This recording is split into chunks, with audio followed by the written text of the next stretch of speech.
우리 증시의 중요도가 네. 아시아 전체에서 아니면 이머징 마켓 전체에서 봐서 상당히 많이 떨어집니다. 이제 안타까운 건데, 그러니까 국내에서 되게 잘못 알려진 것 중에 하나가 대주주의 지분율이 높아야지 지배구조가 탄탄하다. 가장 큰 것은 어느 산업에 속해 있느냐가 중요합니다. 투자라는 것은 에스컬레이터 타고 올라가는 것이다.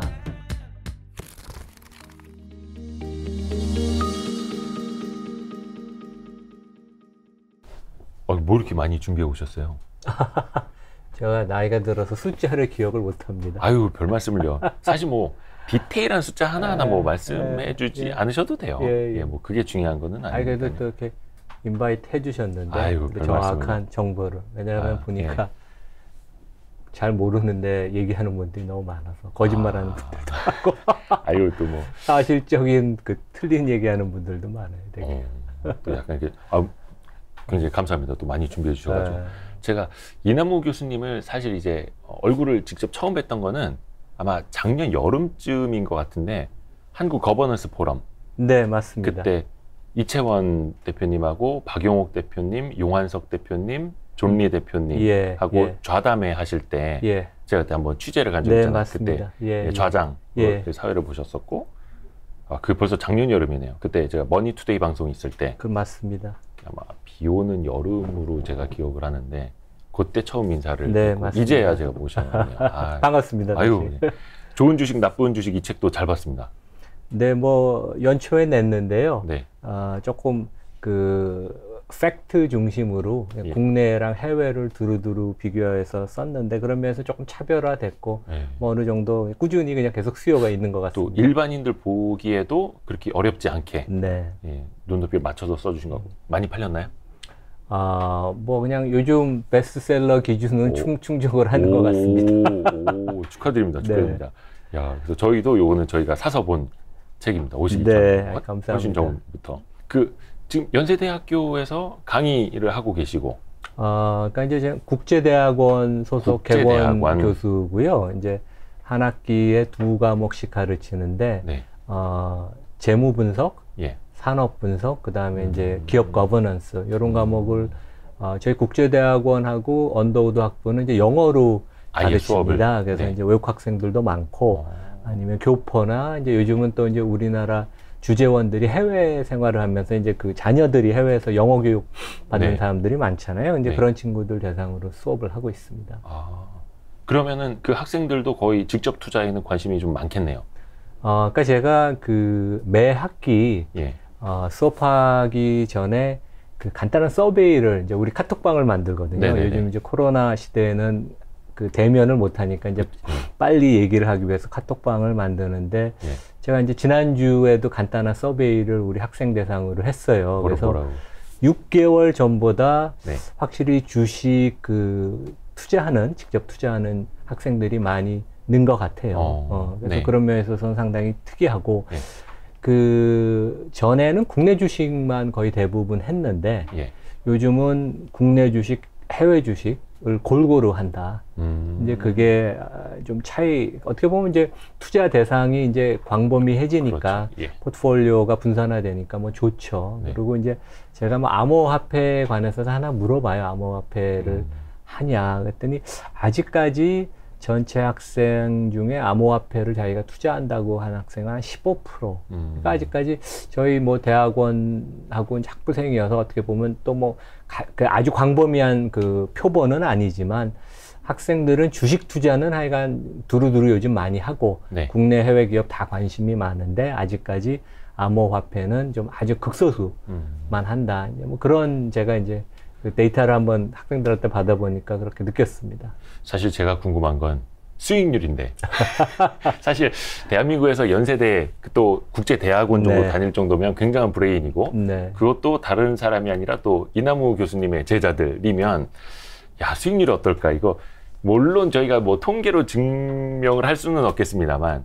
교수님이 대략 이렇게 느끼시기엔 좀 어떤 것 같나요? 아까 수익률을 제가 구체적으로 알 수는 없고, 그 대신에 이제 제가 학기 초에 학생들을 모의 투자 게임을 시작합니다. 그래서 이제 워런 버핏의 투자 철학을 이제 적용해서 종목을 고르다 그런 경우도 있고, 조금 고급반에서는 이제 헤지펀드 같이 롱숏 종목을 고르라고 그러는 게 있는데, 남학생, 여학생의 특징이 있습니다. 이제 제가 느끼기에는 정확한 데이터는 없는데, 느끼기에는 여학생들의 수익률이 장기적으로 보면 좀 더 좋은 것 같고, 그게 이제 아마 점잖은 종목, 그러니까 뭐 6개월, 12개월 전에는 이제 여학생들이 삼성전자, 카카오, 네이버, 현대차, 이제 이런 우리 이제 간판 기업들을 많이 샀어요. 근데 이제 이번에 이제 종목 추천한 걸 보니까 키다리 스튜디오. 학생들이 그러니까 브랜드 X, 그다음에 뭐 SM. 그러니까 이제 요즘 핫하고 트렌드. 그러니까 여학생들이 이제 그런 거를 좀 자기 어떻게 보면 이제 컨슈머에 대한 어떤 자기 생각이 있으니까 이제 그런 것 같고, 키다리는 이제 우리나라에서 뭐 네이버, 카카오 다음으로 웹툰 컨텐츠 제공하는 데라고 제가 알고 있습니다. 근데 남학생들은 또 팔란티어, 그러니까 미국에 이제 방산하는 이제 데이터 분석 기업, 아니면 엔비디아. 왜냐면 남학생들 게임 많이 하니까 그래픽 칩스가 필요한 걸 아니까, 뭐 엔비디아는 뭐 성과가 되게 좋았지만, 그래서 약간 남학생, 여학생 성향이 있는 것 같고, 근데 길게 보면 장기적으로는 좀 안정적인 수익을 누리는 게 여학생들이 아닌가. 이제 그런 제가 이제 뭐 정확한 데이터는 아니지만 제 이제 관찰에 의한 그런 생각입니다.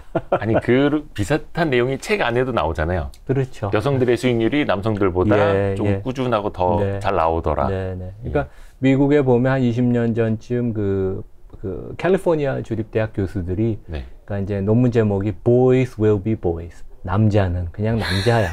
남자는 내가 주식의 적정 가치를 잘 안다. 과잉 확신을 해서 이제 매매를 하고, 여성은 항상 내가 주식을 오래 한 경험이 있는 사람도 뭔가 나는 아직 초보자야. 초심으로 돌아가고, 그 다음에 새로운 것을 배우려고 그러고. 그래서 미국도 그런 데이터가 있고, 국내도 얼마 전에 이제 자본시장연구원에서도 이제 그런 분석 결과가 나왔고, NH투자증권 여러 데이터가 보면 국내외 일반적인 수익률은 여성이 남성보다 낮다. 근데 이제 그런 팩트가 있습니다. 맞아요. 차 좀 드십시오. 남자들이 반성을 좀 해야 되고, 아까 이제 과잉 확신도 이야기를 하셨습니다만, 뭐 있어? 뭐 한 방이야. 약간 지르는 것도 있고. 그렇죠. 참을성이 약간 떨어지는 것도 물론 이제 일반화할 수는 없습니다만. 그러니까 이제 투자가 어떻게 보면 특히 이제 우리 일반 투자가들한테 말씀드리는 건, 투자는 경험이다. 왜냐하면 내가 사용하는 그 회사의 제품과 서비스 아는 거 중심으로 하면 큰 실수를 안 하거든요. 투자라는 것은 대박 나는 종목을 고르는 것보다는 좋은 종목을 두루두루 고르고 큰 실수를 하지 말아야 되거든요. 근데 이제 5종목을 들고 있는데 결국 하나가 잘못 고르면 50% 마이너스가 나면 전체 수익률을 망가뜨리는데, 그런 면에 있어서는 하여간 여학생들의 어프로치가 어떻게 보면 합리적이고 장기적으로 좀 안정적인 수익을 더 누리는 게 아닌가, 그런 생각을 해봅니다. 이 책에도 이제 투자는 그래서 습관이 중요하다 이런 이야기도 해주셨고. 아니 근데 교수님이 상당히 좀 바쁘신데 최근에 유튜브를 시작을 하셨더라고요.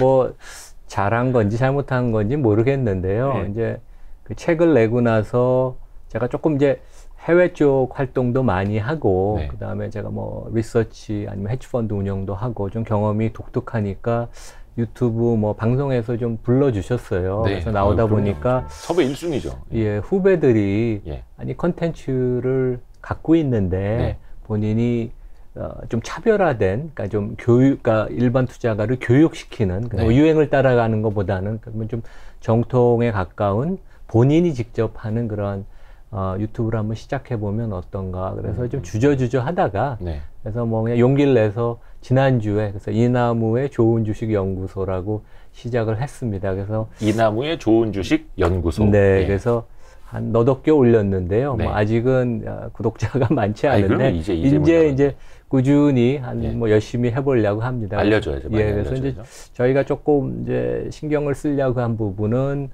뭐 이제 제가 한 30년 국제금융 투자 쪽에 했으니까, 그래서 국내외 증시의 핵심 이슈를 좀 이렇게 상호 비교하면서, 그러니까 이제 크로스 보더를 중심으로, 그다음에 이제 기업을 놓고 봐도 한국 기업, 미국 기업, 한국 기업, 뭐 중국 기업 이렇게 좀 그 국제적인 관점에서, 그러니까 이제 제가 외국 투자가를 어떻게 보면 제일 많이 경험하고 그렇죠. 제일 많이 하는 사람이라고 항상 생각을 하기 때문에 그런 면에서는 그런 것들을 좀 우리 청취자들, 구독자들한테 조금 전달을 하면 이분들이 저는 되게 그 한국이 되게 중요한 시점 같아요. 그러니까 이제 어떻게 보면 우리나라가 그 에퀴티 컬처, 그러니까 기업은 경영하는데 주주를 주로 신경을 쓰면서 경영을 하고 우리 일반 국민들은 주식을 통해서 장기 투자 성과를 누리고 이제 그것이 사회 전반적으로 이제 확산이 되는 건 중요한 시점 같습니다. 과거에도 그럴 뻔한 시기는 항상 있었지만 기업들이 잘못하거나 아니면 개인들이 너무 단기적인 투자를 해서 그게 이제 정착이 못 됐는데 그랬죠. 이번에는 조금 긍정적으로 볼 수 있는 것도 아닌가. 그래서 최근에 뭐 주가가 꺾이고 삼성전자가 꺾여도 사람들이 너무 패닉을 안 하고 더 펀더멘털하게 좋은 종목을 많이 사고 그런 모습을 보여서 그런데 조금이라도 한번 기여를 해보면 좋습니다. 의미가 있다고 생각을 합니다. 말씀 중에 잠깐 이야기 나왔던 뭐 거버넌스 이야기라든지 이런 거는 좀 뒷부분에 이제 질문을 좀 준비해 놨고요. 사실 저는 그래요. 유튜브라는 게 거창한 게 아니더라고요. 그래서 그냥 SNS라고 저는 생각을 합니다. 예, 유튜브는 절대 브로드캐스팅이 아니다. 소셜이다라고 생각을 해서 예전에 트위터 텍스트였던 것들, 페이스북, 인스타그램 사진으로 올리던 것들을 그냥 영상으로 올리고 사람들하고 친구를 맺고 소통을 하는 거다. 그러니까 팔로우의 개념이 그냥 구독이라는 걸로 좀 달라질 거다라고 보거든요. 그래서 그냥 부담 없이 사람들하고 이제 소통하듯이 하시면은 좋을 것 같아요. 그래서 실제 뭐 몇 개 안 올렸는데 되게 그 여러분들이 요런 점은 좀 화면을 이렇게 바꿨으면 좋겠다. 뭐는 좋다, 안 좋다. 그래서 피드백들을 많이 올려주셨어요. 그래서 그걸 또 이제 반영해서 조금씩 개선을 하면. 아마 조금 신경 쓰이실 겁니다. 사람들이, 잔소리 하는 사람들도 많고, 뭐라 하는 사람들 많고, 또 격려해 주시고 응원해 주시는 분들도 많고 맞습니다. 해서 되게 힘이 아마 되실 겁니다. 근데 잠깐 말씀을 해 주셨는데, 우리 이남우 교수님이 사실 국내 IB, 증권계, 어떻게 보면 이제 글로벌리하게 진출하신 1세대라고 볼 수 있잖아요. 뭐 그런가요? 그 JP 모건 아태법인 대표. 90년대 중반에 이제 JP 모건 홍콩에서 근데 뭐 젊었었을 때입니다. 그래서 이제 바이스 프레젠트 이제 아시아 기업, 일본 기업 리서치 했었고 뭐 소니 같은 회사도 이제 제가 커버했었습니다. 옛날에. 메릴 린치 한국 법인 대표도 공동 대표 이제 했었고 하셨고 또 30대 중반에 삼성증권 리서치 센터장을 하셨고. 사실 이게 어마어마한 일인데. 그때 뭐 우리나라 금융이 좀 다이나믹했던 시기여서요. 제가 좀 기회가 있었던 것 같습니다. 자본시장이 되게 그때는 중요했고 외환 위기 이후로. 그래서 참 지금 그 어마어마한 커리어를 갖고 계신 이남우 교수님의 식견을 우리가 무료로 유튜브에서 얼마든지 찾아볼 수 있는 아주 좋은 시대가 됐습니다. 근데 저는 궁금한 게 그거예요. 이남우 교수님은 외국계하고도 릴레이션십이 굉장히 많고 거의 뭐 한 30년 이상을 그렇게 이제 커리어를 쌓아 오셨는데 그러면 도대체 외국인의 시각에서 봤을 때 대한민국 증시란 과연 어떤 존재일까? 어떤 의미일까? 어떤 중요도를 갖고 있을까? 현재는 어떨까요?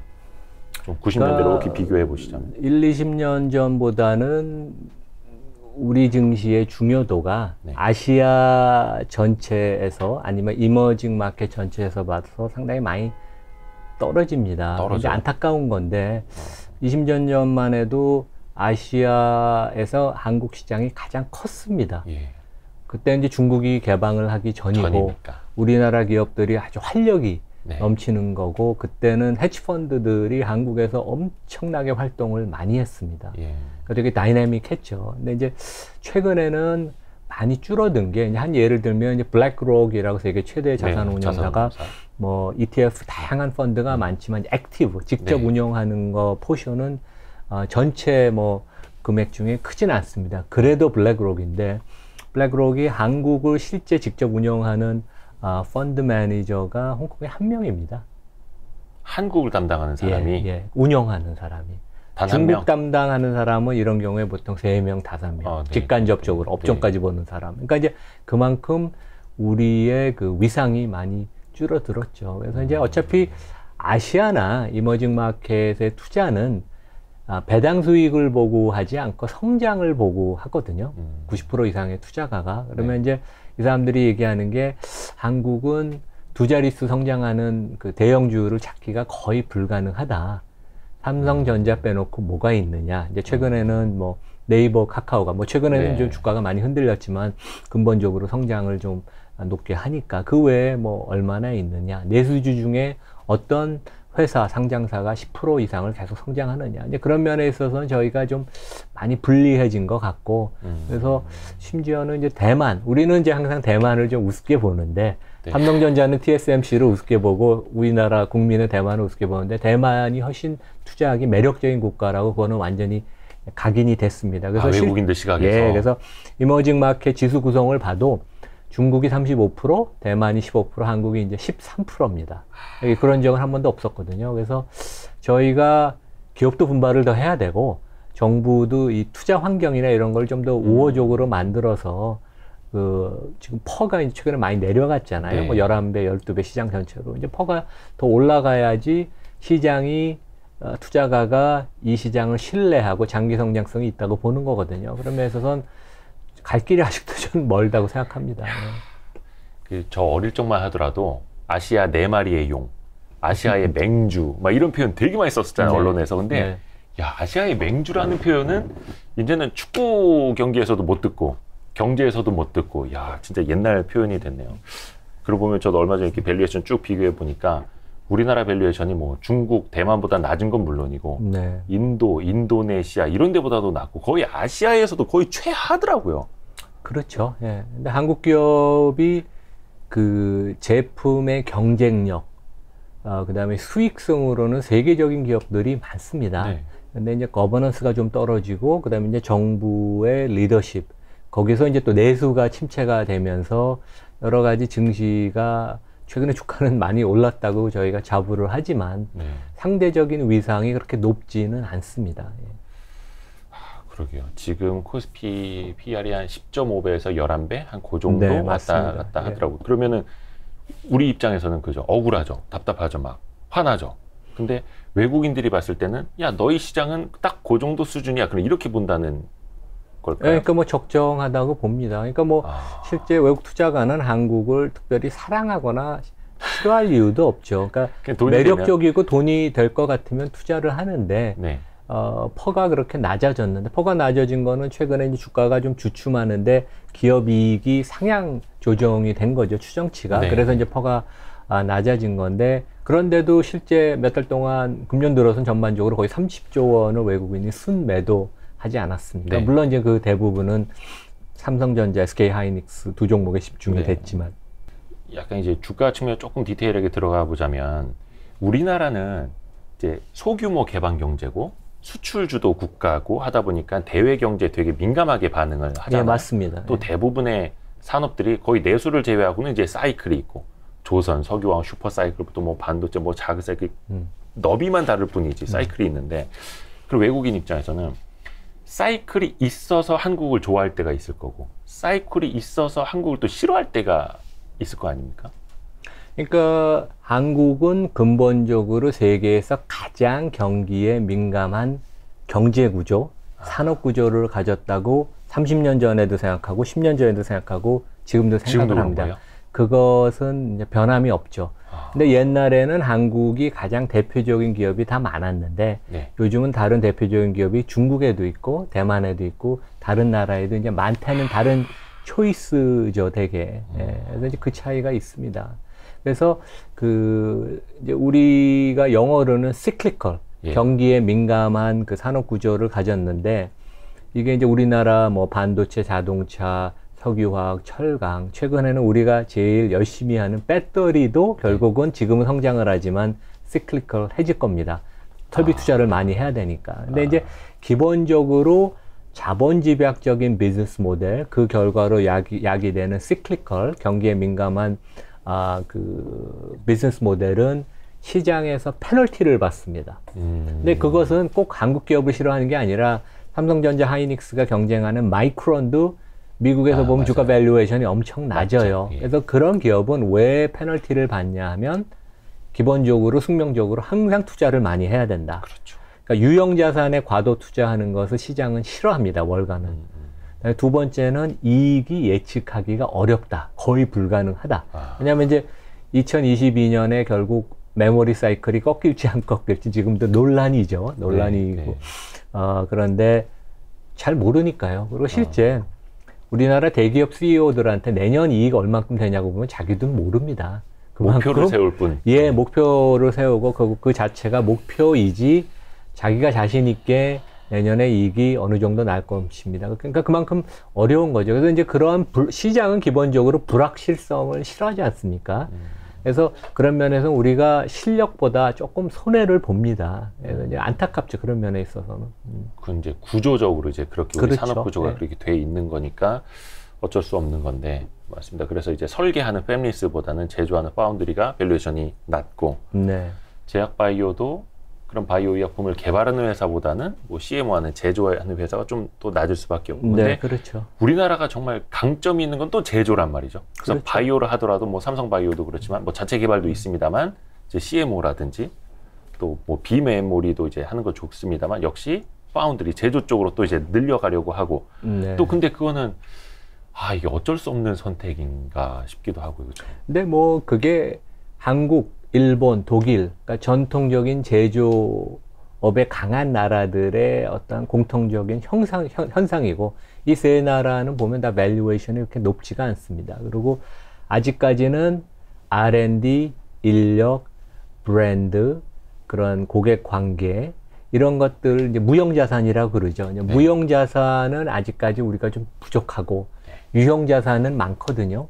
그러니까 실제 삼성전자랑 애플의 대차 제조표를 보면 네. 완전히 비즈니스 모델이 틀립니다. 애플은 기본적으로 제조를 안 하니까 삼성전자는 유형자산 투자가 많이 돼 있고 그래서 차이가 많이 나는데 결국 저희가 뭐 기업들이 무조건 시장이 원하는 대로 따라갈 필요는 없지만 21세기가 무형자산의 시대라고 생각을 하면 네. 우리나라 기업들도 비즈니스 모델이 좀씩 바뀌어야 되겠죠. 이제 그 부분이 결국 인정을 받으면 시장이 10배, 11배에서 13배, 15배가 될 수 있고 물론 거기에 이제 거버넌스가 같이 결합이 돼야 되겠죠. 그래서 이제 그 과정은 계속 우리가 20, 30년을 얘기했는데 아직까지 개선이 안 이루어지고 있습니다. 기업의 경쟁력은 세계 인류가 됐고 수익률도 상당히 지금 거의 상위권에 왔는데 아직까지 시장에서는 높은 평가를 못 받는 그런 자본 집약적인 시클리컬한 비즈니스 모델의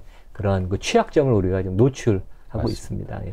그래서 나스닥 기업들도 우리가 이제 되게 부럽게 보고 있는 것 중에 하나가 자본 자체가 많이 필요가 없으니까 계속 배당을 하고 오히려 막 감자를 하기도 하고 막 이런 그렇죠. 식으로 해서 주주를 맞습니다. 막 돌려주고 예, 막 그렇습니다. 부럽습니다. 우리도 언젠가 그렇게 또 가야 되는데 또 하나 궁금한 게 앞에서 좀 시클리컬, 사이클이 있는 산업 이야기를 해줬는데 사실 주식이라는 게 이제 성장을 기반으로 보고 투자를 하는 게 맞습니다만 싸도 너무 싼 기업들이 있지 않습니까?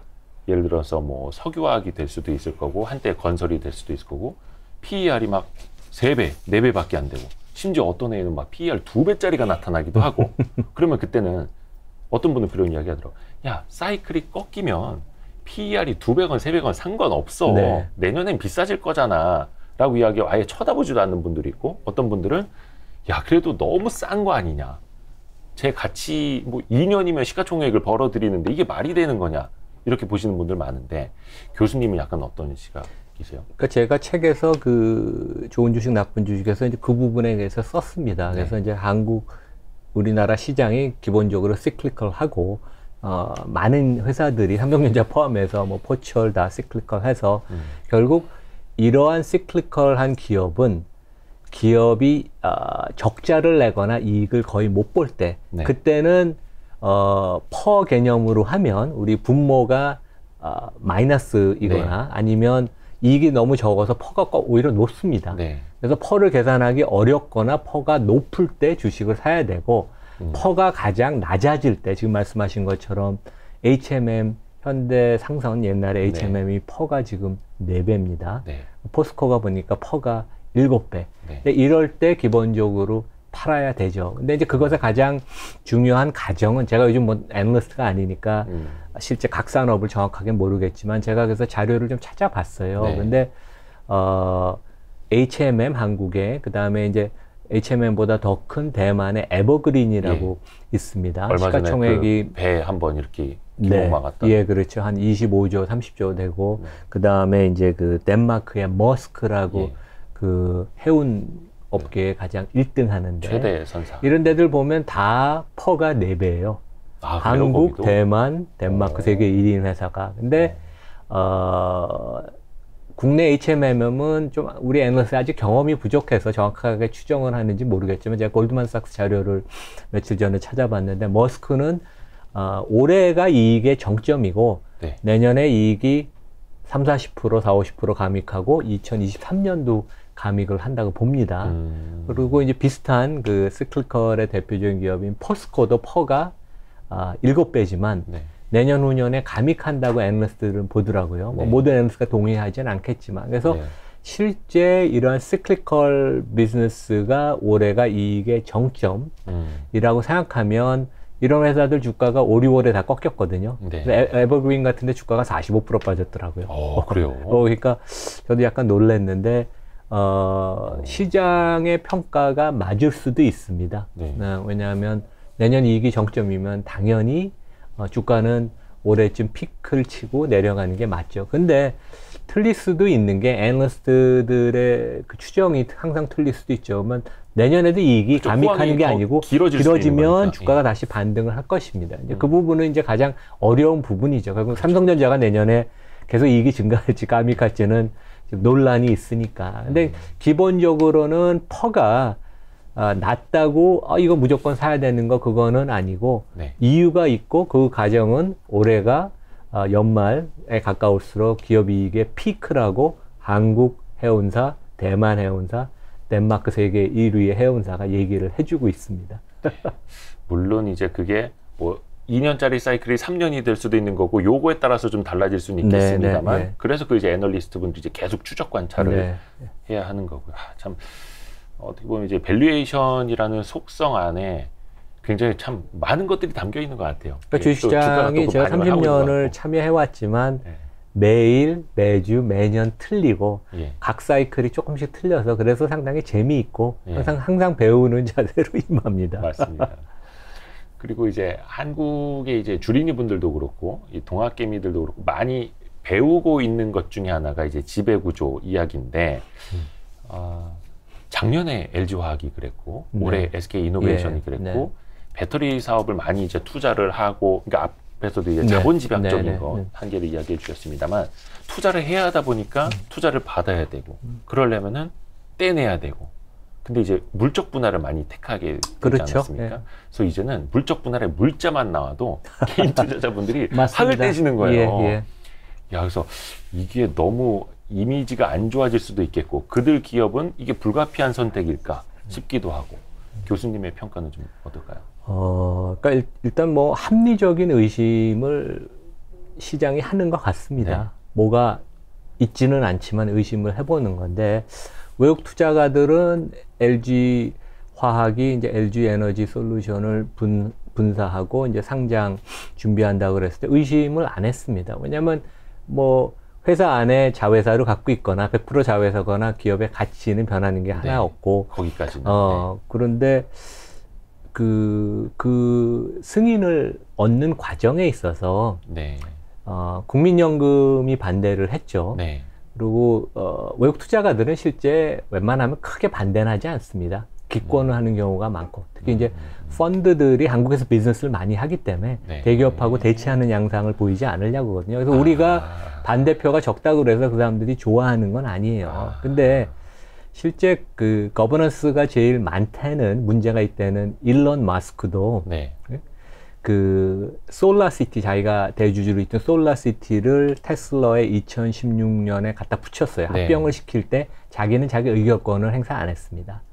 그게 가장 기본적인 거거든요. 내가 이해관계 당사자면 내가 투표의 주총의 의결권을 행사하지 않아야죠. 다른 주주들의 의견을 물어봐야 되죠. 그래서 저는 LG가 되게 거버넌스 문제가 특히 이번에 그룹 총수 몇 년 전에 바뀌고 나서 생각보다 좀 심각한 것 같아요. 그러니까 개선이 된 게 아니라. 네, 개선이 된 게 아니라. 왜냐면 국민연금이 2대 주주가 반대를 하고 많은 주주가 반대를 하면 그 이유를 정확하게 파악하고 소통을 하고 그거를 이유를 찾아서 적극적인 그런 커뮤니케이션 노력을 해야 되는데 이번에도 보면 GM 볼트 그 전기차 리콜 관련돼서도 네. 그 사고가 나고 나서는 GM CEO 메리 바다는 계속 언론에 나와서 커뮤니케이션을 그렇죠. 하는데 LG화학은 CEO도 그렇고 그룹 회장도 아무런 얘기를 안 해요. 어떻게 보면 주주 다양한 이해관계자하고 커뮤니케이션을 해서 소통을 하고 그런 그 위기 관리를 해야 되는데 제가 보기에는 좀 문제가 있는 것 같아요. 주주들을 그렇게 대하면 안 되죠. 그래서 그 의사결정 자체보다는 그것을 핸들링하는 과정에 있어서 주주를 또 같은 뭐 지분율은 적지만 같은 주인 아닙니까? 네. 대하는 방식. 그 다음에 궁극적으로는 우리나라도 해외 가치 이해관계자가 직접 그 주주권을 행사하게 되는 경우는 가급적이면 주권을 행사하지 말고 나머지 주주들의 투표, 찬성 반대를 갖고 그 거래가 M&A가 좋은 것인지 아닌지 판단하는 게 진짜 그 공정하다고 저는 생각을 합니다. 그래서 요즘에 뭐 ESG 네. 많이 이야기를 하는데 예전에는 주주자본주의, 뭐 물론 우리나라는 주주자본주의도 뿌리를 내리지 못했습니다만 주주자본주의라고 했다면 이제는 이해관계자 자본주의라고 하더라고요. 그래서 네. 이 회사와 관련된 모든 사람들이 다 이제 관련된 자본주의라고 이야기를 하는데 심지어 그것은 뭐 너무 또 먼 미래 이야기일 수도 있고 당장 앞에 있는 주주자본주의도 제대로 실현이 안 되는 모르겠습니다. 그래서 저는 그런 생각도 하거든요. 아무래도 우리나라 이제 재벌 구조로 많이 경제 성장을 하다 보니까 그렇죠. 이른바 오너라고 하는 총수라고 하는 또 2세, 3세 경영하게 되면 지분율이 희석이 될까봐 계속해서 옆으로 떼어내지는 못하고 밑으로 떼어내갖고 상장을 시키고 이런 식으로 약간 그런 조금 한계점도 있지 않을까? 가버넌스 문제긴 한데. 그러니까 그 커뮤니케이션의 문제가 상당히 큰 것 같습니다. 그리고 이제 대주주가 지분율이 20%가 있어도 나머지 80%의 그 자본을 대주는 다른 주주들도 같은 회사의 네. 그 주인이거든요. 같은 배를 오히려 타서. 더 큰 주인이죠. 그래서 외국 투자가건 소수 주주건 차별하지 말고 네. 이들하고 같이 같은 배를 탔다고 생각을 해서 의견도 받고 이 사람들이 반대를 하면 왜 그런지 그걸 한번 깊이 고민하고 그것에 관해서도 또 다른 주주들하고 이제 공유를 해주고 이제 좀 그런 투명성이 조금 아쉽습니다. 되게. 맞습니다. 그 뭐 페이스북 같은 경우에는 주커버그의 지분이 좀 높긴 합니다만 아마존 최대 주주라든지 애플의 최대 주주라든지 마이크로소프트의 최대 주주라든지 다 자산운용사들이잖아요. 그렇죠. 펀드 아닌 뭐 특히 ETF. 최근에는 ETF가 제일 많죠. 그렇죠. 네. 근데 외국에서는 미국에서는 그러면 우리 회사 지배구조 큰일 났다. 우리 회장님 지분율 희석되시네. 이런 반응들을 하나요? 그러니까 국내에서 되게 잘못 알려진 것 중에 하나가 여의도도 애널리스트들이 잘못 알고 있습니다. 네. 그리고 언론도 잘못 보도하는 게 우리는 대주주의 지분율이 높아야지 지배구조가 탄탄하다. 이렇게 생각하는데 한국에서 지배구조가 가장 좋다고 보통 인정하는 데가 네이버입니다. 네이버는 물론 창업한 대주주가 있지만 그분이 지분율이 낮거든요. 근데 미국에서 가장 거버넌스가 좋다고 보통 얘기하는 데가 애플하고 스타벅스인데 여기는 스티브 잡스 가족이 뭐 경영에 참여를 하나요? 아니면 지금 팀 쿡 뭐 자식이 회사를 다니나요? 스타벅스도 하워드 슐스라고 회사를 키운 지금 은퇴한 분의 아들이 뭐 제 생각에는 뭐 팀장 정도로 일하는 건 알지만 실제 그 뭐 경영권 같은 건 전혀 없고 그냥 뭐 직원으로 참여를 합니다. 그래서 그 거버넌스에 대해서 우리가 잘못 알고 있는 것 중에 하나가 대주주의 지분이 높아야지 거버넌스가 좋다. 그건 아닙니다. 거버넌스가 좋다는 거는 이해관계자들이 같이 회사의 장기 이익을 만들기 위해서 함께 노력을 하는 거가 이제 거버넌스가 좋다는 거거든요. 그래서 맞아요. 그 부분은 잘못 알고 있는 경우가 되게 많습니다. 뭐 우리 스티브 잡스 형님 뭐 고인이 되셨지만 뭐 지분율 걱정하고 이세 승계 걱정해서 앱스토어 부분을 이제 분할해가지고 뭐 재상장하고 뭐 지주사 만들고 중간 지주사 만들고 막 이랬다면 그 애플이 지금의 애플이었을까요? 뭐 싶기도 하는데 우리나라는 그걸 너무 또 당연시 생각을 하고 있고 또 거기에서 소액주주들은 그냥 분통을 또 터뜨리고 이게 참 먼 일이긴 합니다. 그러니까 거버넌스가 좀 좋아지는 것 같이 보였는데 최근에 뭐 한 1년 사이에 그런 그 여러 사태를 보면 뭐 다시 한번 또 이렇게 생각해야 되는 게 아닌가 이제 그런 생각을 합니다. 결국은 우리 회장님, 결국은 우리 뭐 2세, 3세, 4세 경영 가야 되는 거고 참 답답합니다. 그래서 그런지 몰라도 우리나라는 이제 지주사 디스카운트가 되게 심하잖아요. 네, 그렇죠. 그럴 수밖에 없는 게 뭐 왠가 그 밑에 있는 것들이 다 상장이 돼 있으니까 오롯이 그 밸류에이션을 지주사만은 못 받는 구조인데 이런 거는 좀 어떻게 보세요? 또 외국인들 시각에서 어떻게 그러니까 미국도 보면 빅테크들이 뭐 페이스북도 그렇고 페이스북도 보면 그 페이스북 자체, 인스타그램, 왓츠앱, 메신저, 오큘러스 다 자회사하고 별도의 회사인데 네. 다 100% 소유하고 있고 그렇죠. 이제 구글의 그 지주회사인 알파벳, 이제 알파벳이 상장돼 있죠. 그러면 이제 돈을 버는 구글 서치, 구글 맵, 뭐 안드로이드, 유튜브, 네. 저희가 지금 쓰는 유튜브는 왼쪽에 있고 그 다음에 이제 미래를 내다보는 뭐 그 웨이모, 그러니까 그 자율주행하는 것 같은 거, 그 적자를 나는 것도 따로 있습니다. 하지만 네. 다 100% 안에 들고 있거든요. 거의 기본적으로 미국은 내가 이 회사를 인수를 하면 회사가 매력이 있으니까 당연히 100%를 다 갖고 가려고 합니다. 그리고 이제 그 자회사가 별도로 상장돼 있으면, 그러니까 소수주주들이 있으면 법률적인 리스크도 있죠. 근데 기본적으로 내가 이 회사를 좋게 봐서 인수를 했으면 다 100% 가지고 가는 건데, 유럽은 이제 지주회사들이 시멘스도 있고, 뭐, 필립스도 있고, 옛날 전통의 네. 100년 넘는 역사를 가진 지주사들이, 디스카운트가 많이 됐습니다, 그동안. 근데 이제 거기도 결국은 주주들의 압력이 커지면서 네. 그것을 어떻게 팔 거는 팔고 지분율을 높일 건 높여서 구조를 단순화하는. 그래서 거기도 이제 문어발식 경영을 하다가 지금은 딱 그 한두 업종에 포커스하는 그런 모습으로 갔거든요. 그래서 우리도 지금 너무 관계사가 많아서 어떻게 보면 이제 대주주 입장에서 걸쳐놓는 개념이거든요. 그래서 그거보다는 진짜 자기가 좋아하는 회사에 집중을 하고 그 회사들은 50% 이상 100% 지분을 갖고 가는 식으로 바뀌어야 될 것 같습니다. 그래서 그게 이제 투명하고 심플한 거죠. 그렇죠. 되게. 그래서 사실 뭐 신한지주, KB금융지주, 하나금융지주 이런 금융지주사들은 은행, 카드, 뭐 보험사 다 100% 갖고 그렇죠. 있잖아요. 그렇죠. 심지어 인수한 보험사도 나머지를 이제 공개 매수를 해갖고 자진상폐를 시키고 물론 이제 그 가격 가지고 좀 논란이 있긴 합니다만 그런 모델로 가는 게 맞다고는 보는데 일반 그 뭐 제조업 하고 있는 다른 재벌 구조들은 그렇게 하려면 또 돈이 어마어마하게 드니까 당연히 그렇게는 안 할 테고 그렇게는 현실적으로는 우리나라는 너무 어떻게 보면 없겠죠. 한 회사를 100% 인수하는 게 경제적인 가치, 나머지 주주에 대한 배려 생각할 때 맞는데 그것을 5개 회사로 20%씩 쪼개서 하는 게 나의 컨트롤. 네. 그다음에 이제 그 우리 외국에서는 그 엠파이어 제국을 건설한다고 하거든요. 네네네. 그러니까 실속을 차리기보다는 네.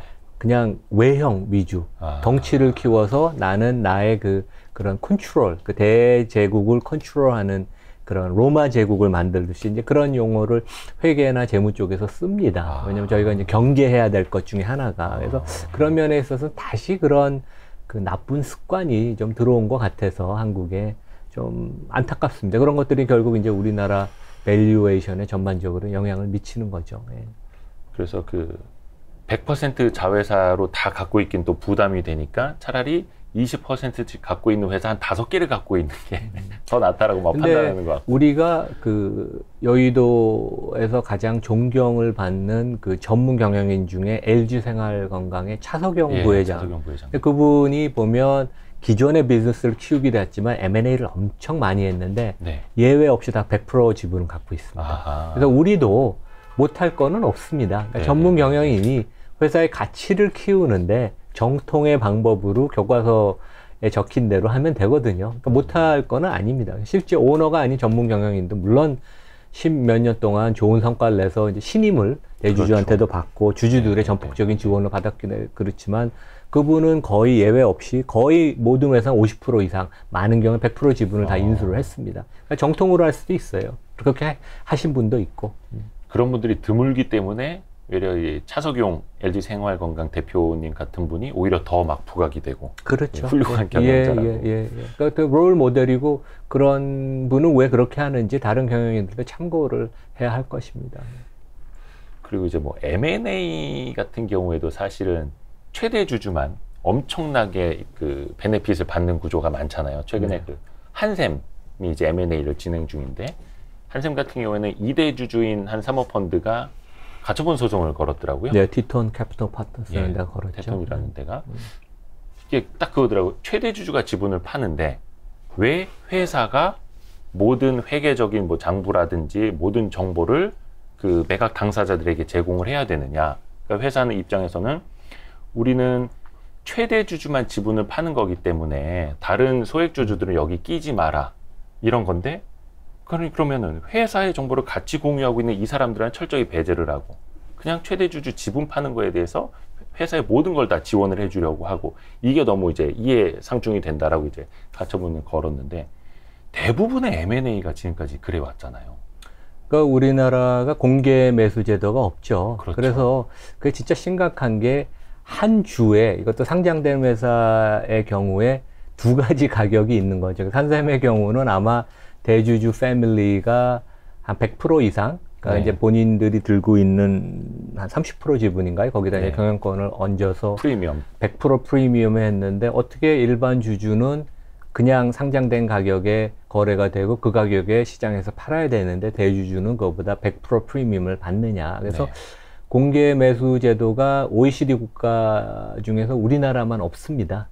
M&A 시에. 네네. 그러니까 이제 경영권, 경영 지분을 넘기는 경우에 그래서 상당히 안타까운 일이에요. 근데 전에 우리나라 증권법에 있었는데 IMF 직후에 이제 기업들 구조조정을 원활히 한다고 한시적으로 폐지를 했는데 부활을 못했습니다. 그래서 실제 보면 과거에도 보면 KB금융지주가 이제 현대증권을 인수할 때또 소수주주가 맞아요. 소송 걸었죠. 그 대주주 매각 가격에 한 25%, 30% 가격에 했고 그 다음에 미래에셋이 대우증권을 산업은행으로 받아갈 때도 일반 주주들은 반도 안 되는 가격에. 그래서 이제 그게 어떻게 보면 울면서 그냥 지분 뺏기는 거죠. 말이 근본적으로 그러면 내가 인수를 하는 사람은 어차피 한국은 100% 인수 안 하고 한 20, 30%만 하면 경영권을 갖고 오니까 어차피 소수 주주는 나는 신경을 안 써도 되니까 대주주한테 더 비싸게 팔아주는 거예요. 사주는 거예요. 대주주에. 프리미엄을 대주주는 더 받는 거죠.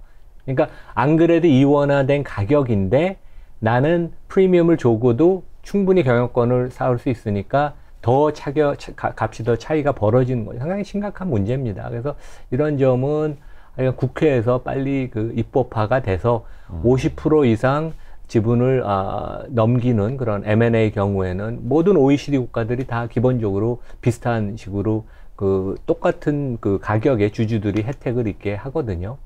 그래서 그런 식으로 이제 논의가 좀 돼야 될 것 같습니다. 지난번에 라이프 자산운용 이채원 의장님 나오셔서도 그 말씀 해주셨는데 대한민국에는 같은 회사인데 두 개의 주가가 있다고 말씀하신 것처럼 대주주를 위한 프리미엄 붙는 주가가 있고 소수주주들을 위한 그냥 현재의 주가가 있고 한샘 같은 경우에도 M&A 한대 그러니까 주가 빵 떴다가 뭐야 대주주만 프리미엄 받는 거야? 또 다시 내려오고 그렇죠. 답답합니다. 상법을 바꿔야 되는 문제라서. 그러니까 티톤 캐피털 파트너스가 물론 재판을 하겠지만 상당히 뭐 승산이 이렇게 높아 보이지는 않아요. 우리나라 과거 사례들이 있으니까. 그렇죠. 그러게요. 참 대주주만을 위한. 그런 회사들이 요 책에서 표현하신 대로 보면은 나쁜 기업이 되는 거죠. 그러니까 뭐 소수주주 입장에서는 뭐 좋은 기업일 수는 있지만 기업의 비즈니스 한샘 같은 경우는 우리한 기업이죠. 근데 이제 1등 회사인데. 소수주주 입장에서는 그 회사의 좋은 경영 성과를 이제 누릴 같이 공유를 못 하니까 나쁜 주식일 수도 있습니다. 좋은 기업, 나쁜 주식일 수도 좋은 기업, 나쁜 주식. 그러게. 이 좋은 기업, 좋은 주식을 찾아야 되는데. 그게 이제 어떻게 보면 장기 보유에 가장 이제 좋은 거죠, 그렇죠? 근데 또 아이러니한 게 좋은 기업, 좋은 주식이면은 결코 싸지 않은 주가. 네, 맞습니다. 이미 시장은 다 알아보고 있으니까. 근데 이제 좋은 기업, 좋은 주식은 시장에서 프리미엄에 거래가 되는데 어차피 5년, 10년 후에도 계속 프리미엄에 거래될 가능성이 높으니까 맞습니다. 굳이 뭐 팔 필요도 없겠지만 내가 엑시트를 한다 그러면 높은 가격에 엑시트를 할 수 있으니까 너무 밸류에이션이 퍼가 높다고 또 부담을 가질 필요도 없습니다. 그래서 이제 싼 주식 좋아하시는 분들 입장에서는 코스닥 상장사고 어떤 1등 기업이고 굉장히 프리미엄을 받고 있는 기업이고 좋은 기업, 좋은 주식으로 분류되는 회사는 밸류에이션이 이미 비싼 거죠. 근데 외국인 투자자들은 또 그걸 계속 사고 좋아하고 이름만 대면 알만한 기업들이 이제 뭐 코스닥에도 있으니까요. 좋은 주식, 나쁜 주식을 구분하는 기준을 이제 4분법이라고 표현을 해주셨는데, 예, 맞습니다. 예. 그거는 사실 우리 이남무 교수님이 많이 이제 또 다른 유튜브에서도 설명 많이 해주셔서 그냥 간단하게만 좀 분류를 좀 해주시겠어요? 혹시나 모르시는 분들 그러니까 이제 투자가 어떻게 보면 되게 복잡하지 않습니까? 이게 뭐 어디서 어떻게 시작해야 될지 모르는데 이제 처음 시작은 그 회사가 제품이나 서비스가 아주 뛰어난 경쟁력을 갖고 있는지, 경영진이 양심적인지, 이제 비즈니스 모델이 아주 우수해서 지속 가능한지, 이제 그런 펀디멘털한 요소를 갖고 좋은 기업, 나쁜 기업으로 나누고, 그것은 뭐 저희 그냥 일반 투자가들도 쉽게 할 수 있습니다. 근데 이제 각각에 대해서 주가가 이제 고평가인지 저평가인지, 그래서 삼성전자는 기본적으로 좋은 기업이죠. 왜냐하면 비즈니스가 안 될 때 영업이익률이 12%, 좋을 때는 24%. 세계적인 최고의 IT 하드웨어 제조업체니까 당연히 좋은 기업인데 주가가 뭐 7만 원대면 좋은 주식일 거고 10만 원 넘어가면 일시적으로 나쁜 주식이 될 수도 있고 이제 그런 변화가 있다는 거죠. 그리고 나쁜 기업은 아까 저희가 이제 얘기했던 그 시클리컬 기업들이 기본적으로 장기적인 기업의 그 영업 성과가 그렇게 좋지는 않습니다. 그래서 왜냐하면 대부분 또 사양 산업인 경우가 많고 그래서 대부분의 그 시클리컬한 구경제 기업들은 나쁜 기업인데 이런 나쁜 기업도 주가가 너무 많이 빠지면 주가가 이제 반등을 할 거고 그다음에 사이클이 결국 한번 돌았으니까 근데 트레이딩을 해야 되는 거죠. 이제 그런 경우에는 이제 나쁜 기업 좋은 주식이고 아까 말씀한 것처럼 우리가 이제 해운 같은 경우가 내년에 사이클이 꺾이면 지금 퍼가 3배, 4배여도 나쁜 기업인데 좋은 주식이 아니고 나쁜 기업, 나쁜 주식일 수가 있습니다. 저도 헷갈리네요. 좋은 기업인데 나쁜 주식이 될 수도 있는 거고. 네. 그렇죠. 그 사이클에 따라서. 네네. 그래서 앞부분에 이야기하셨던 뭐 진짜 사이클이 꺾였을 때 PER 3배, 4배짜리도 좋지 않은 주식일 수도 있다라는 게 그런 이야기인 것 같고. 그래서 이제 개인 투자가들은 아주 고수가 아니면 나쁜 기업은 가급적이면 건드리지 말고요. 아주 트레이딩을 해야 되는 고수의 영역이니까 좋은 기업을 찾아서 좋은 기업이 일시적으로 시장이 빠지거나 그럴 때 한 20%씩 빠지는 국면은 2, 3년 사이에 항상 있습니다. 그렇죠. 삼성전자도 최근에 이제 일시적으로 한 20% 빠졌고 빅테크 미국의 기업들도 한 20%씩 빠지는 국면들이 항상 있습니다. 그래서 이제 그럴 때 패닉하지 말고 나는 좋은 기업이라고 확신을 해서 저점에 좀 사서 이제 단가를 낮춰서 좋은 기업을 사면 장기 보유하면 그게 되게 좋죠. 그게 가장 좋은 전략 같습니다. 예. 좋은 기업 그리고 좋은 주식을 보는 그 뭐라고 해야 되나 5대 요소 주가 결정 5대 요소도 되게 중요하더라고요. 어떻게 보면 이제 그게 되게 핵심일 텐데. 그러니까 이제 그 주가를 결정하는 건 크게 보면 가장 큰 거는 성장률이죠. 기업 이익이 얼만큼 성장하느냐. 왜냐하면 과거랑 현재는 주가에 녹아 있고 앞으로 기업이 어떻게 성장할 것인가. 그래서 주가가 삼성전자가 매일 1조 이상 거래되고 애플이 10조 이상 거래되는 게 미래에 대해서 서로 다른 생각을 하니까 그렇죠.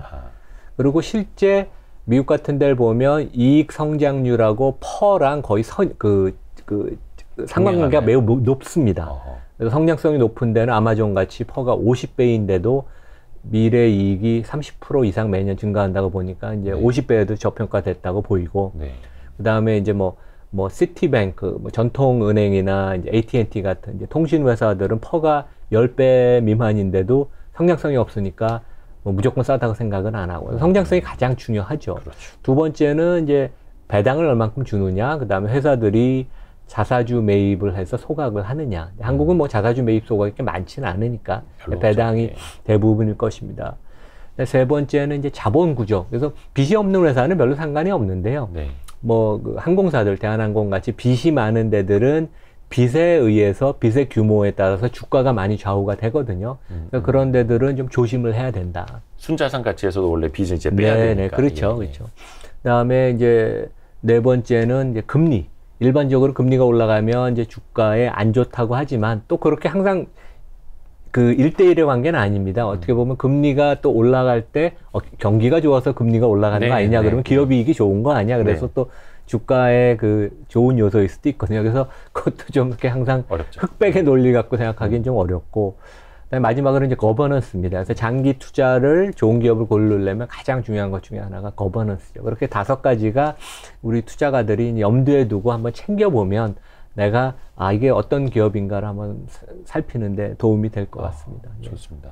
이익 성장률, 그다음에 배당, 거버넌스, 또는 뭐였더라? 자본구조, 그다음에 빚이 많은지, 금리, 그리고 이제 배당과 자사주 뭐 매입 소각도 이야기해 주셨는데, 특히 그 부분에서 자사주를 이렇게 미국 같은 경우에는 자사주를 매입하게 되면 거의 자동으로 소각이 되는 시스템이라 하더라고요. 그렇죠. 예. 근데 우리나라는 자사주를 이제 매입을 해서 이거 자꾸 거버넌스 너무 부정적으로 이야기하는 것 같아서 죄송스럽긴 한데, 나중에 우리 회장님 회사 뗐다 붙였다 하실 때 자사주의 마법 좀 부활시키려고 하는 걸로 좀 활용이 많이 되는데, 그것도 법을 바꿔야 되는 문제잖아요. 자사주를 매입했을 때 자동으로 소각되도록 하는 거. 그러니까 제일 좋은 것은 기업들이 그냥 양심적으로, 왜냐하면 이제 회사가, 그러니까 우리가 이제 주주들이 항상 회사 입장에서 생각을 해야 되는데, 회사가 그러니까 이제 주주한테 그 리턴을 만들어주는 게 크게 보면 이제 장기적인 방법, 단기적인 방법인데, 장기적인 거는 설비 투자, 기존 비즈니스 확장하는 거, 계속 성장. 그 다음에 R&D를 하는 거, 그 다음에 이제 M&A를 하는 거, 이 모든 게 성장을 만들죠. 그렇죠. 성장을 만들면 주가는 상승을 하죠. 그렇죠?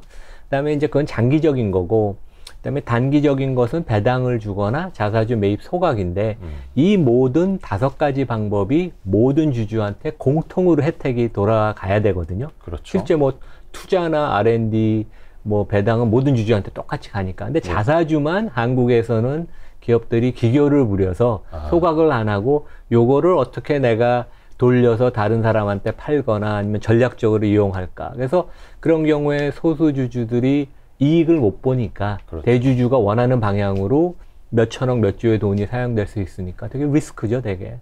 그래서 진짜 자사주 많은 회사가 자산주로 분류되는 게 아니라 리스크로 분류가 된다. 그렇죠, 그렇죠. 네. 참 답답한. 그거 갖다가 또 언제 어떤 짓 할지 모른다고 막 또 막 불안해하고. 네, 예. 그렇습니다. 아이고 참. 결국은 그거를 우리나라 같은 경우에 이제 뭐 총수, 오너가 이제 판단을 하게 되는데, 거의 우리나라는 이른바 최대 주주와 CEO가 거의 동일시되는 경우가 굉장히 많잖아요. 그래서 이제 능력으로 검증받는 게 아니라 거의 혈통으로 이제 검증이 돼서 그냥 자리에 앉아버리는 그런 경우가 많은데, 이 책에 보니까 탁월한 CEO가 되게 이제 메리트일 수도 있지만 리스크일 수도 있다라는 표현이 있더라고요. 어떤 의미에서 그럴까요?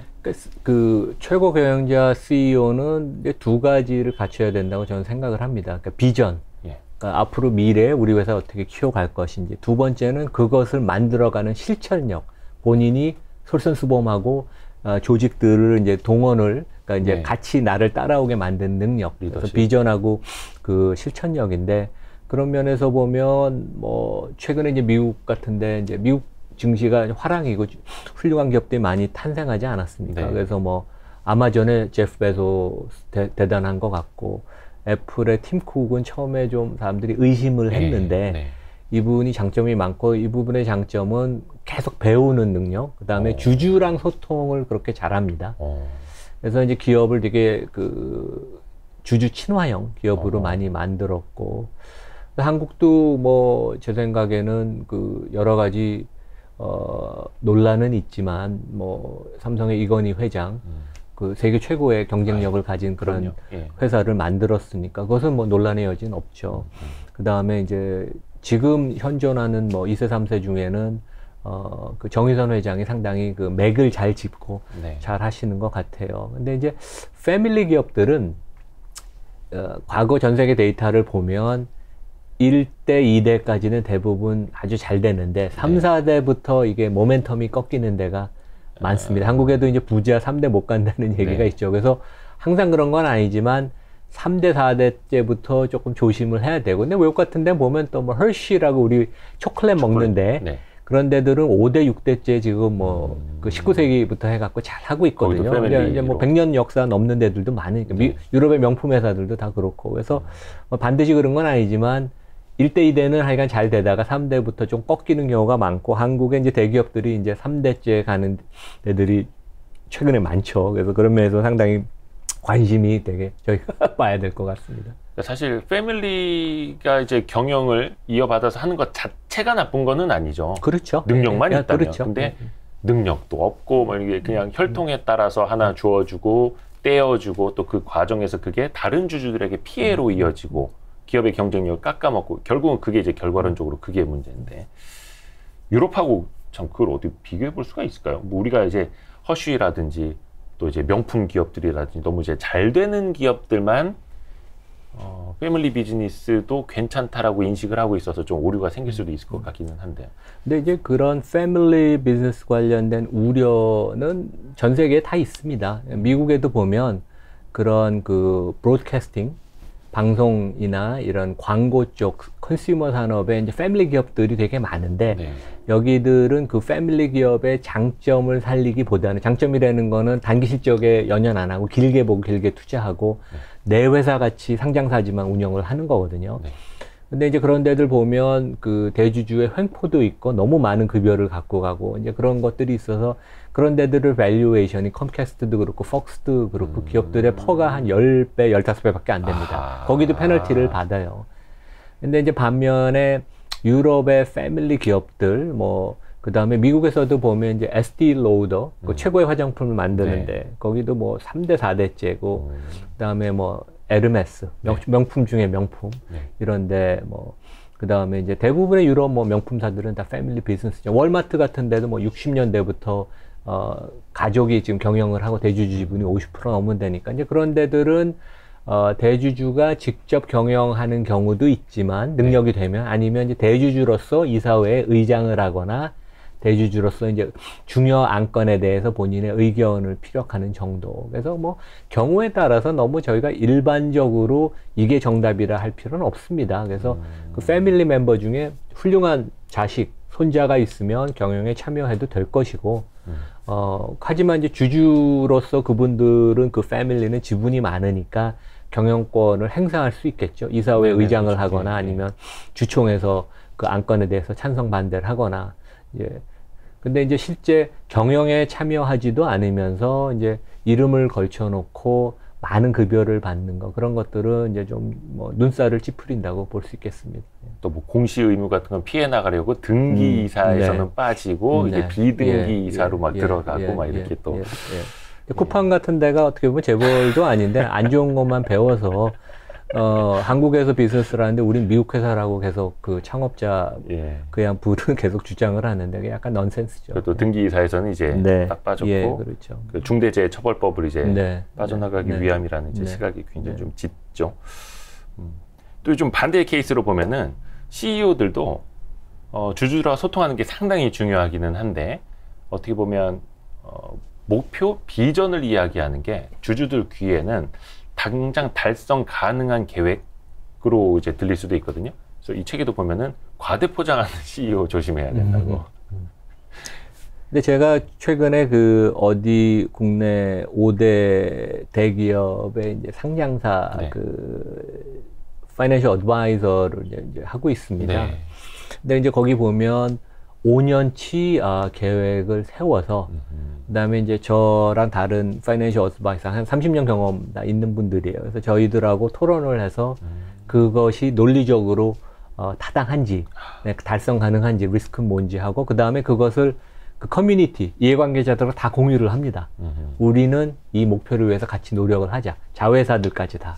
그런 걸 보고 제가 감동을 받았어요. 그래서 SK그룹인가요? 그래서 뭐 제가 그거는 뭐 말씀은 안 드리겠지만 네. 뭐 S로 시작하는 건 맞습니다. 근데 상당히 그 시장에서 네. 이런 그룹, 이런 회사들을 좋게 보는 이유가 이런 훌륭한 CEO나 그런 그 시스템에서 그거를 그러니까 투명하게 되게 운영을 하는 거죠. 네. 그리고 그거를 이제 모두 공표를 해서 이해관계자들하고 다 같이 공유를 하거든요. 우리는 같이 간다. 그래서 그런 노력을 하는 게 상당히 좋아 보입니다, 되게. 네. 아니, 좋은 거면 어디로 냈으면은 삼성 아니면 SK인데. 예, 그렇습니다. 하여튼 그런 건 좋은 겁니다. 네. 그런 거는 좋은 거고, 다만 그게 과대 포장으로는 이제 이어지면 안 된다라는 거. 왜냐면 저도 이제 기자로서 취재를 많이 하다 보면 CEO가 이제 비전을 밝히잖아요. 우리는 이런 방향으로 가야 된다. 근데 아시다시피 뭐 글로벌 경기가 달라질 수도 있고 산업이 달라질 수도 있는 거고 기업 내부에 문제가 생길 수도 있는 거고 의도치 않은 그런 풍랑을 만났을 때 주주들 입장에서는 저 사람 또 거짓말했다. 네. 또 이렇게가 될 수도 있는 거예요. 어떻게 보면 그렇죠. 또 커뮤니케이션의 문제일 수도 있는데. 그렇죠. 그 사람의 과거 행적하고 그다음에 이렇게 두루두루 체크를 해보고 어떤 사람들을 쓰느냐 이제 그런 거 보면 되게 알죠. 과거 경영 성과를 보면 대부분 알 수 있습니다. 되게. 맞습니다. 그래서 그 경영의 어떤 레코드 성과가 되게 또 중요한 거고. 우리나라 전반적으로 봤을 때는 그런 어떤 CEO의 독립 경영이라든지 아까도 이야기를 했습니다만 대주주의 경영 참여가 낳는 어떤 부작용, 전횡, 옛날에 손가락 경영, 임원 한 사람한테 당신 집에 가쇼, 내일부터 나오지 마쇼 이러면 이제 또 그 사업 부문 자체가 휘청거리는 이런 거는 좀 어떻게 개선이 됐다고 보세요?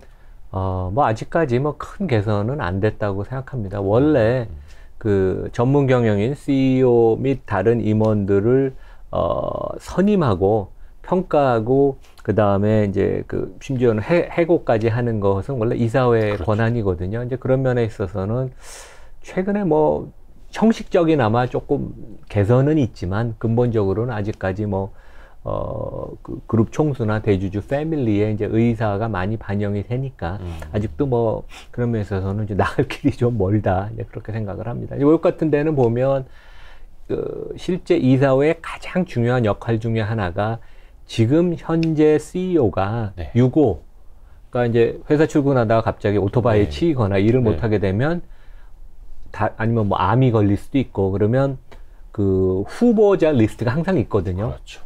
1순위, 2순위, 3순위. 이제 그거를 정하고 토론하는 게 제일 중요한 이사회의 역할 중에 하나입니다. 물론 밖에다 공표는 안 하지만. 그래서 그런 면에 있어서는 근데 네이버 같은 데 보면 상당히 그 이사회가 아주 그 중심으로 많이 활동을 하고, 저 아는 친구가 사회이사라는데 몇백 시간을 1년에 뺏긴다고 그러더라고요. 그래서 진짜 물론 네이버 때문에 그래서 그 네이버 같은 데가 이제 거버넌스가 과거보다는 더 좋아지고 우리나라 상장사 중에는 어떻게 보면 가장 모범적인 것이 아닌가. 그리고 거의 대부분 사회이사 중심으로 모든 게 다 운영이 됩니다. 그리고 이제 위원장들은 다 사회이사고. 사회이사는 그냥 가끔 도장이나 맡겨놓고 한 번씩 이렇게 신문 좀 보다 오고 차 마시다 오고 이게 아니라 어떤 기업들은 사회이사분들이 1년에 회의 참여하는 게 10시간도 안 되는데 몇 천만 원씩 받아가 이런 데들도 있기는 합니다. 그래서 장래 희망이 사회이사인 분들이 되게 많습니다.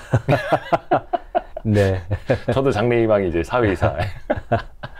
되게 이제 참 웃픈 현실이죠, 이런 게 어떻게 보면. 근데 사회이사가 이제 그 경영진을 견제하고 코멘트하고 이제 그것도 있지만 다른 중요한 역할은 자기의 어떤 전문 분야 지식이 있어서 그 코칭 멘터링을 해주는 거거든요. 그래서 이제 스타벅스는 항상 IT 전문가가 그 사회이사였어요. 지금은 이제 마이크로소프트 CEO인 사티아 나달레가 그 바쁜 분이 스타벅스 그 사회이사를 하고 그래서 이제 그게 어떻게 보면 컨슈머 기업이지만 IT를 접목하고 디지털 전환을 해야 되잖아요.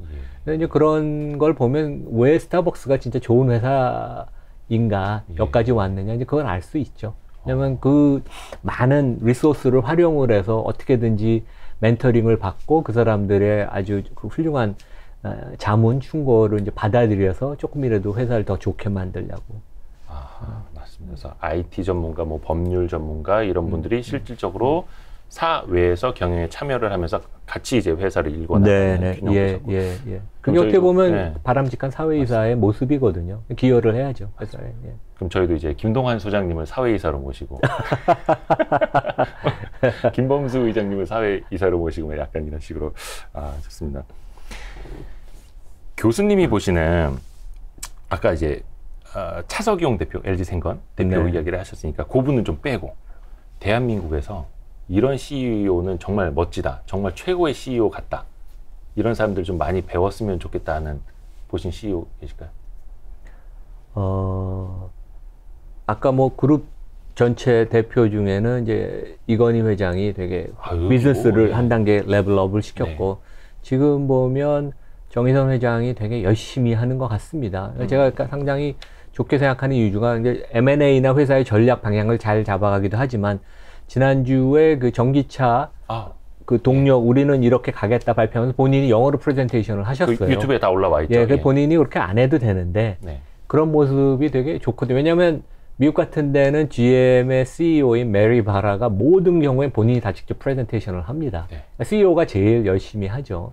그런 면에 있어서는 되게 좋은 모습인 것 같고, 한국은 뭐 제가 이렇게 눈에 띄는 데들이 이렇게 많지는 않은 것 같습니다. 예. 아, 네. 예.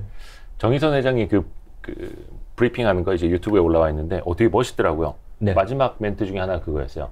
이 수소 산업 돈이 될 거라고 생각해서 하는 게 아니다.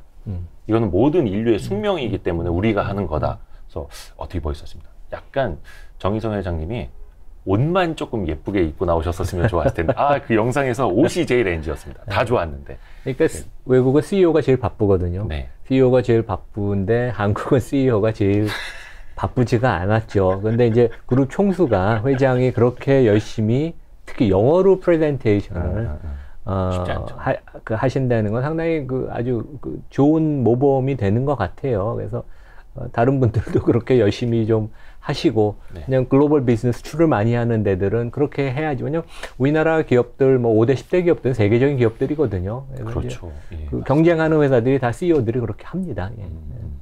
특히 이제 현대차그룹은 앞으로 어떻게 될지는 모르겠습니다만, 지난번에 한번 지배구조를 변경하려다가, 그렇죠? 네. 이렇게 이렇게 뗐다 붙였다 하는 작업들. 2018년에 그랬었죠. 예. 벌써 그게 3년 전이네요. 그때 해외 펀드들, 다른 소수 주주들이 많이 이제 반대를 하니까 물렀죠. 네. 그래서 엘리엇이 그때 이제 개입을 했었죠. 근데 어디 딴 데서 막 표대결까지 가고 막 밀어붙일 수도 있었을 텐데 일단은 시장과 좀 더 소통하겠다 하는 거 보고 요거는 좀 다르네 라는 걸 저도 그때 좀 느꼈어요. 그런 면에 있어서는 상당히 다른 모습을 좀 보여줬죠. 물론 이제 엘리엇이라는 세계 최고의 가장 무서운 행동주의자 펀드가 이제 주요 주주가 돼서 어떻게 보면 이제 한 수 가르쳐 줬죠. 엘리어트한테 한번 이렇게 걸리면, 최근에 보면 이제 일본의 소프트뱅크, 손정희 씨가 경영을 잘하지만 또 거버넌스는 엉망이었습니다. 본인 마음대로 회사를 했거든요. 그래서 거기도 신이죠, 신. 거기도 뭐 한 3조 원인가? 하여간 2, 3% 이상 지분을 취득을 해서 이사회 개편하고 유유자산 팔고 주주한테 환원을 해라. 그래서 주가가 상당히 환호를 했죠. 그래서 엘리어트 같은 데한테 걸려서, 그러니까 이제, 이제 지적을 받으면, 기분은 안 좋을 수 있지만, 그게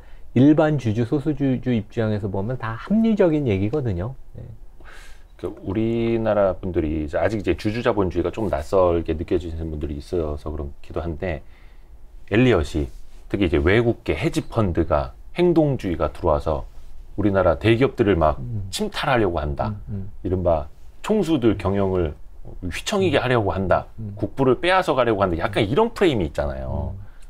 그거는 전혀 사실이 아닙니다. 제가 외국의 헤지펀드들 다 제 고객이었는데, 엘리어트들도 고객이었고, 그 바쁜 사람이 한국 와서 현대차나 삼성전자를 경영할 이유가 없죠. 그 사람들은 수익을 얻는 게 유일한 목표입니다. 그래서 이제 자기네가 이 가격에 이 회사의 지분을 몇 조를 사서 이것을 우리가 거버넌스 관점에서 고치는 걸 요구하고 그것이 받아들여지면 주가가 이만큼 올라가서 그 다음에는 팔고 나갑니다. 미련 없이. 경영권에는 전혀 관심이 없죠. 특히 지구 반대편에 중국, 일본, 한국 기업을 경영한다는 생각은 전혀 안 하니까 이제 그거는 어떻게 보면 우리 반대 논리를 하는 사람들의 어떤 연막 작전이라고 저는 생각이 듭니다. 그러니까 좋게 보면 그들의 요구가 받아들여지면은 기업의 가치가 올라가니까 다른 그렇죠. 소액주주들의 지분 가치도 같이 올라가는 결과가 되는데, 이걸 또 나쁘게 보시는 분들은 결국은 언젠가 팔고 나갈 놈들, 돈놀이 하려고 들어온 놈들인데 저놈들 말을 들어줘야 돼 라고 또 생각하시는 분들이 있어가지고. 근데 이제 삼성전자가 2016년 10월에 엘리엇이 삼성전자 이사회한테 주주 가치를 제고하는 방안을 발표했죠. 엘리엇은 항상 이제 이사회나 최고경영자한테 자기 분석하고 권고안을 보낸 다음에 그걸 일반 공개하지 않습니까? 그러고 나서 6개월 후에 삼성전자가 10% 이상 자사주를 소각을 했죠. 그때 주가가 일주일 이상 올랐거든요. 주주 가치가 올라갔죠. 그래서 나머지 주주들의 가치가 10몇 프로 상대적으로 올라간 거니까. 그래서 현대차도 그때 이제 말씀하신 것처럼 최소한 모비스를 중심으로는 배당도 좀 늘리고, 그다음에 이사회도 좀 외국인 좀 더 객관적인 네. 그런 좀 더 나은 사후이사를 뽑고 현대차도 좀 그런 모습을 보였고 그래서 조금이라도 개선은 있었던 것 같고 그런 면에 있어서는 조금만 뭐 훌륭한 저는 약이 좀 쓰다고 좋은 약은 쓰다고 하지 않습니까? 그래서 그런 면에서는 뭐 좋은 경험이었다고 생각을 합니다. 그리고 그 사람들이 뭐 팔고 나가도 전반적인 기업 가치가 그만큼 올라간 거고 그걸 통해서 그 해당 기업뿐만 아니라 다른 기업들도 배우거든요. 아 이렇게 네. 하면 이런 문제가 있구나. 그래서 아마 그런 그 기업들의 뭐 경영진들도 다 어느 정도는 밖으로는 그것에 대해서 뭐 컴플레인을 할 수 있지만 안으로는 공감대가 어느 정도 형성이 됐다고 생각합니다. 아 주주들이 이런 걸 원하는구나. 예. 그렇죠. 자본에는 또 뭐 국적이 네, 없는 맞습니다. 거니까. 예. 뭐 언젠가는 우리가 이제 테슬라에 투자하시는 이제 개인 투자자분들도 많은데 뭐 일론 머스크가 경영을 이상하게 한다, 잘못한다, 전횡을 일삼는다. 그러면 이제 우리가 또 행동주의를 할 수도 있는 거고. 그렇죠. 저희가 뭐 주주 기준으로 1.3% 우리 들고 있는 다 합치면 6등입니다. 예, 크죠. 예. 벌써 이제 시간이 이제 오래 지나기는 했는데 많은 이제 개인 투자자분들, 직접 투자자분들이 보고 계시니까 투자에 대한 조언으로 좀 마무리를 했으면 좋겠어요. 그 책 내용에 보면은 용의 꼬리가 뱀의 머리보다 낫다. 나무보다는 좀 숲을 먼저 보자. 이렇게 좀 표현을 하신 부분이 있더라고요. 그러니까 이제 그것은 이제 개별 종목을 좋은 종목, 그러니까 좋은 기업을 고르시는 게 중요한데 가장 큰 것은 어느 산업에 속해 있느냐가 중요합니다. 네. 지금의 삼성전자가 있었던 것은 그 이건희 회장이 반도체, 스마트폰 이런 핵심, 그러니까 그룹 경영진이 그 고속 성장을 할 수 있는 충분히 큰 시장을 골랐기 때문에 그런 거고 아마존이 네. 2조 달러의 시총의 회사가 됐던 것은 물론 제프 베조스라는 걸출한 천재 경영자가 있었지만 이분이 전자상거래, 이커머스, 그 다음에 클라우드라는 비즈니스를 네. 업종을 택해서 그런 거거든요. 그래서 좋은 업종을 택하면 거기서 그냥 평균적인 회사를 골라도 좋은 성과가 나는데 안 좋은 업종을 고르면 거기서 베스트를 골라도 좋은 성과가 나기 어렵습니다. 그래서 맥킨지가 그런 얘기를 했습니다. 이게 투자라는 것은 네. 에스컬레이터 타고 올라가는 것이다. 업종이라는 좋은 업종이라는 에스컬레이터를 타고 이렇게 가만히 있으면 올라가는 거여서 저 뒤에 있어도 같이 올라가는 예, 업종이 중요하고 그다음에 제가 당부드릴 거는 투자는 경험입니다. 그래서 자기가 모르는 기업, 모르는 회사를 굳이 투자할 필요가 없거든요. 워런 버핏이 미국에 몇천 종목이 상장되어 있는데 내가 알고 투자할 회사는 10%밖에 안 된다 그러거든요. 90%는 눈길도 안 주죠. 그래서 이제 큰 실수를 안 하는 거여서 제가 보면 중요한 게 첫째, 호기심이 좀 많아야 됩니다. 그러니까 언론을 보든 유튜브를 보든 다양한 거 호기심을 많이 가져야 되고 두 번째는 이제 관찰을 이런 호기심을 바탕으로 내가 뭐에 대해서 수소라는 그런 그 제목에 꽂히면 관련된 걸 계속 찾아보고 수소차 제가 다음 주에 수소차 타보기로 했거든요.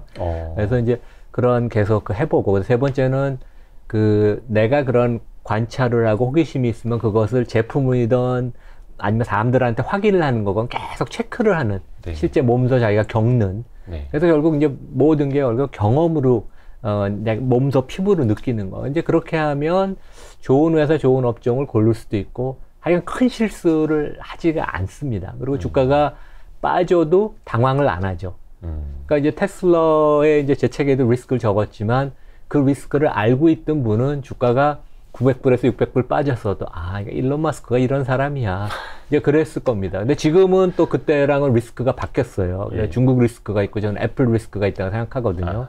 그래서 물론 일론 머스크 리스크 계속 있지만 그래서 네. 리스크를 꼼꼼히 챙기면 예. 주가가 많이 빠져도 당황 안 하고 내가 합리적인 판단을 할 수 있다고 보입니다. 알고 있으니까. 아는 만큼 보이니까. 예. 그러네요. 아까 그 수소차는 타신다고요? 아니면 사신다고요? 다음 주에 제가 저희 선배가 예. 한두 달 전에 구매를 했는데 네. 리콜을 좀 있다가 당한다 그래서 리콜 당하기 전에 네. 제가 빨리 시승을 좀 해보자 궁금해서 그런 이제 호기심. 예, 전기차는 제가 4년째 타고 전기차 타고 계세요? 예, 알고 얼마 전에 부산 갔을 때도 독일 전기차 다른 걸 또 타봤습니다. 그래서 왜냐하면 경험을 계속 해봐야지 테슬라 대 전통 내연 업체들이 만드는 전기차 경쟁력이 어떤지. 근데 뭐 제가 엔지니어링을 알 수는 없죠. 근데 소비자 입장에서 타보면 아니까. 그래서 재미있죠, 되게. 항상 관심이 있고 호기심이 있고 그다음에 직접 경험해보는 게. 그래서 얼마 전에 그 수소 모빌리티 앤 쇼 그 전시회 네. 했던 데도 이제 많은 분들이 또 가셨다 하더라고요. 그래서 네. 수소 산업도 눈으로 보고 식견을 또 넓히고 마지막으로 우리 교수님이 요즘 관심 갖고 계시는 섹터나 이런 데는 어디에 직접 투자하실 거 아니에요, 지금? 조금 하고 있습니다. 어느 쪽? 저는 이제 아무래도 해외 주식 많이 갖고 있고요. 네. 왜냐면 길게 보면 그 계산해 보면 해외 주식이 국내 주식보다 성과가 높았거든요. 네. 그래서 그냥 뭐 장기 보유하는 그다음에 제가 뭐 주로 얘기하는 빅테크 뭐 이런 것들 위주로 많이 포트폴리오 아니면 이제 안정적인 거 뭐 컨슈머 주식들 뭐 이런 것들 좀 갖고 국내에는 뭐 일반적인 뭐 삼성전자나 이런 거 그냥 장기 보유하고 있습니다. 좋습니다. 네. 오늘 교수님 통해서 저희가 조금 어떻게 보면은 좀 딱딱할 수도 있고 심각할 수도 있지만 꼭 주린이 분들도 아셔야 되는 뭐 가버넌스 이야기도 조금 이제 깊이 들어간 부분도 있고 또 투자 습관 측면에서도 많이 배워가지고 너무 감사합니다. 저희도 그 이나무의 좋은 주식 연구소. 네. 좋은 주식 연구소 맞나요? 네네, 맞습니다. 그 이나무의 좋은 주식 연구소. 네, 챙겨보도록 하겠습니다. 네. 불러주셔서 감사합니다. 별 말씀을요. 또 기회 될 때 한번 또 모시도록 하겠습니다. 바쁘신데 시간 내주셔서 고맙습니다. 네, 감사합니다. 고맙습니다. 네. 고생하셨습니다. 네.